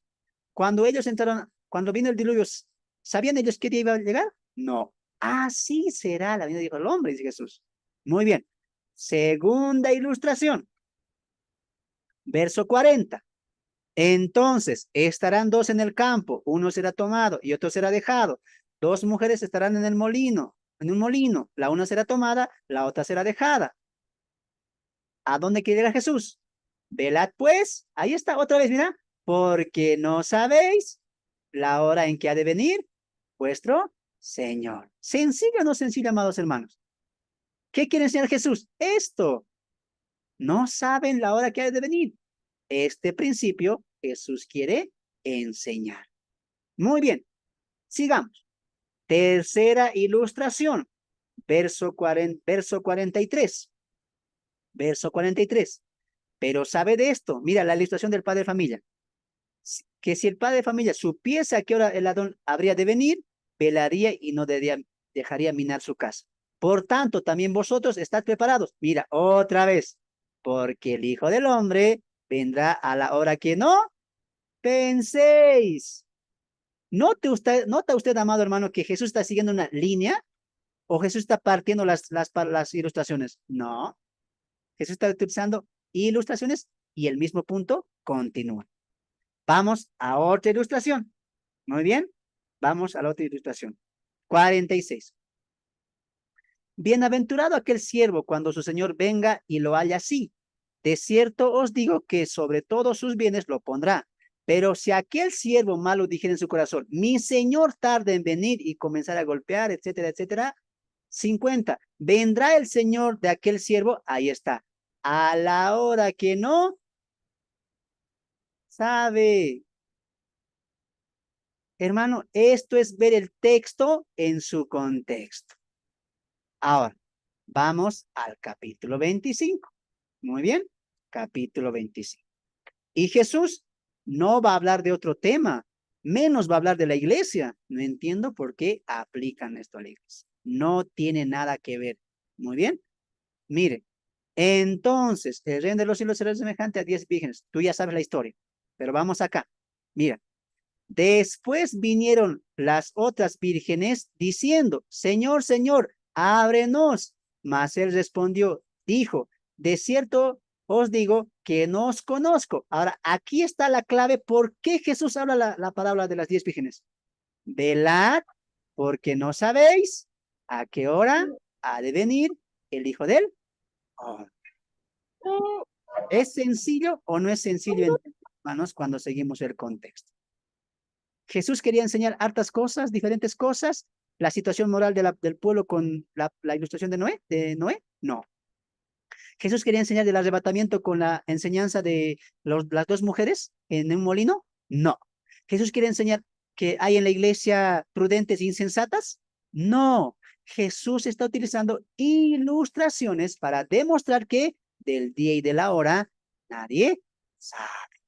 Lo mismo va a pasar con la parábola de los talentos. Muy bien. Vamos a llegar hasta aquí. Muy bien. Y hasta aquí, ahora sí, voy a aceptar preguntas. Voy a aceptar preguntas. Muy bien. Para que también seamos edificados. Yo creo que vamos a culminar con el capítulo, con la última parte, la siguiente semana. Ahora sí. ¿Quiénes están levantando sus manitos? A ver, déjenme ver. Si alguien tiene pregunta, levante su manito, ¿ya? Estamos en vivo todavía, esto se está grabando. Adelante, hermano Jorge. Pregunta en cuanto al tema del día de hoy. Sí, con respecto, hermano Fernando, pero se, pero, se, pero se podría aplicar, porque igual el arrebatamiento de la iglesia que estamos esperando, también no se sabe el día ni la hora. Por lo tanto, digo yo, velad y orad. También eso sí nos compete a nosotros como creyentes, porque tampoco sabemos el arrebatamiento, ¿verdad? O también eso no se puede aplicar a nosotros. Yo pienso, hermano, que si tú quieres enseñar a tu iglesia que velen y esperen, no es necesario que recurras a Mateo 24. Tenemos Primera Tesalonicenses, tenemos Filipenses. Yo no entiendo por qué Pero ahí vamos está. acá si tenemos ya cartas del apóstol Pablo que nos dicen estemos velando. Pedro también nos va a decir, velen y aguarden la manifestación de Jesucristo. Entonces, yo veo que aquí queremos siempre llegar y aplicar esto. O sea, tenemos que mantener la interpretación. Y escuche una cosa. En la regla de la hermenéutica, antes de la aplicación, amado hermano, viene la interpretación. Por lo tanto, mi aplicación va a ser correcta si mi interpretación es correcta, hermano. Si mi interpretación me está llevando a que habla del reino de Israel, a que habla del reinado mesiánico para Israel, entonces, ¿cómo puedo aplicar yo eso? Sería forzar el texto. Repito una vez más, si yo quiero enseñar que para el arrebatamiento no sabemos el día y la hora, que para el arrebatamiento hay que prepararnos, que hay que estar velando, que hay que orar, ¿por qué no utilizo las cartas del apóstol Pablo? ¿Por qué?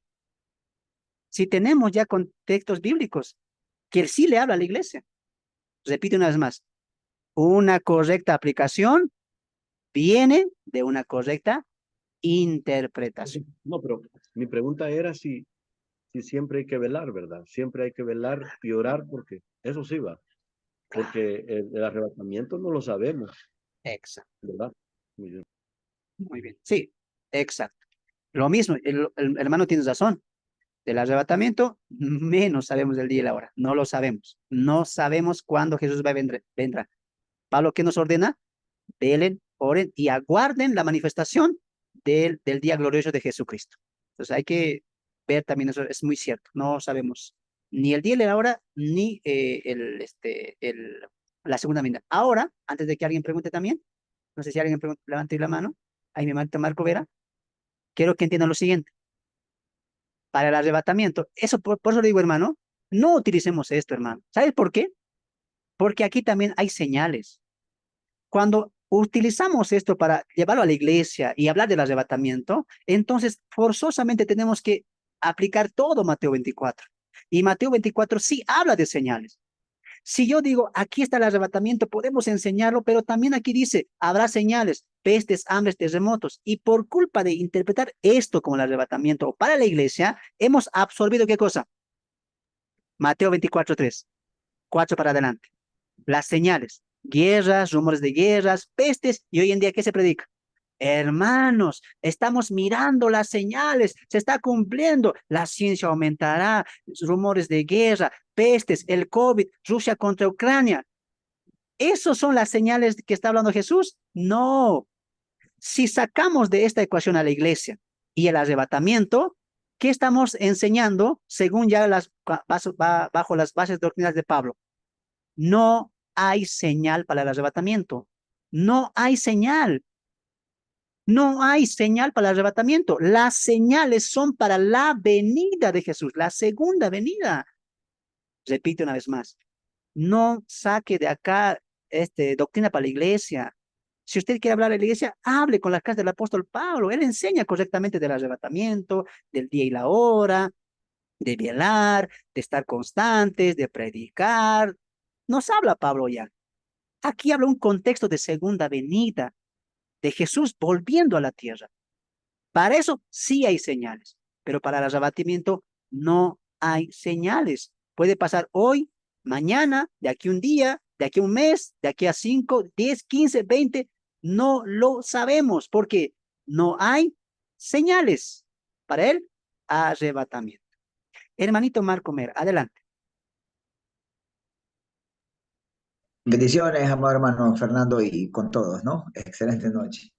Una duda, no sé, una pregunta, me surge con respecto a lo que Jesús dice que nadie sabe el día ni la hora, sino solo mi Padre. Entonces, esa parte, lo que da a entender es que Jesús no sabía el día y la hora, ¿cierto? La pregunta es ¿por qué no lo sabía? Y si solo lo sabía el Padre, ¿por qué?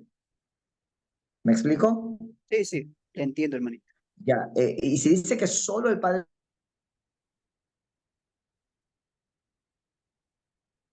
Tu audio, hermano. Tu audio, hermano. Bien, mientras se arregla el audio de mi hermanito Marco, ya aquí se está cortando el video ahí. Entonces, si se corta, hermanos, si el video se corta, pero aquí la enseñanza va a estar. Muy bien. Que Dios bendiga sus vidas, amados hermanos. Vamos a continuar, no se preocupe, pero si usted ve que mi cámara se apaga, es porque ya la cámara se bajó de la batería. Pero aquí vamos a continuar. Muy bien, solo quería aclarar eso. Ahora sí, amado hermano Marco, puedes continuar.